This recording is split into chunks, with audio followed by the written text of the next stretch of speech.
Hello, I'll be talking about the conventional 2D borders today for the breast carcinoma.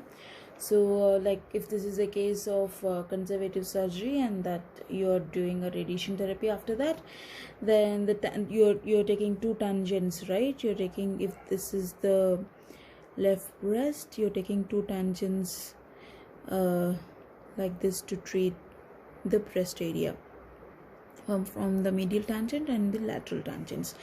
Now the breast borders, if you have to take medially, it will be the midline, okay, and laterally it will be the mid axillary line. So if this is the anterior axillary fold and this is the posterior axillary fold, so you will take a midline of that. Okay, superiorly, if this is the first costal interspace, so it will be this.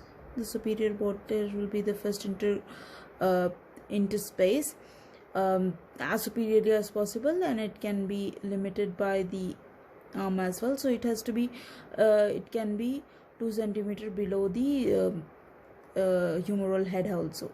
That can also be the point. And lower is 1.5 to 2 centimeter below the inframammary fold. So that will be your tangent field. Okay, that's the mid axillary line. That's in the first costal interspace. That will be 1.5 centimeter below the inframammary fold, and that's the midline. Now coming to supraclavicular area boost, the irradiation that we do, that will be for so the inferior border will be the same, that is the first costal interspace abutting the tangential field. It will be this itself. Now medially will be 1 centimeter across the midline. So this is the midline, so it will be 1 centimeter across the midline in the sternal area. And if you have to go medially to this is the sternocleidomastoid. You have to include the sternocleidomastoid. You have to go medially, extending from the first costal interspace to the thyrocricoid groove. So this is the thyrocricoid groove. You have to come till here, and medially to the sternocleidomastoid muscle to include the lower lymph nodes in the cervical chain. So the borders will be something like this medially. Okay. Now superiorly, it has to this level, it extends laterally across the neck and the trapezius to the acromion process. Now this is the acromion process. It will go until there, and the laterally from the acromioclavicular joint, it will bisect the humeral head, and you have to exclude the shoulder as much as possible, and custom blocks can be used to block the humeral head.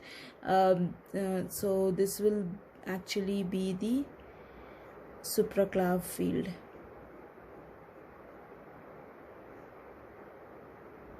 Okay, this will actually be the supraclavicular field. Now coming to IMN field, IMN is internal mammary irradiation field. Superiorly, it will be to match the supraclavicular field. It will be to match the supraclavicular field. Inferiorly, it's the xiphoid process, and medially will be 1 centimeter past the midline to the contralateral side. So this is the ipsilateral side, 1 centimeter across the contralateral side. So you are taking the borders this way. I don't know if the light is forming it. So this is the midline, and 1 centimeter from the midline. Okay, from the midline, and laterally will be 5 centimeters past the midline to the ipsilateral side. Now this is 1 centimeter that side and 5 centimeters this side. So it will be something like this. This will be the IMN field. Okay, now because during in the cross section, like if you take a cross section like that, and in the sense, if this is the vertebrae And if this is the lungs and this is the heart, and this is where you are treating your tangential fields like this to the breast, your tangential fields, and then you are treating the IMN like this with the electron fields. This is the tangential fields, this is the IMN, and this will be the area which will get cold spot. So in that case, what do? You instead of giving it straight, you will kindly angulate like that to 5 degrees, so that this cold spot is covered with through the IMN as well.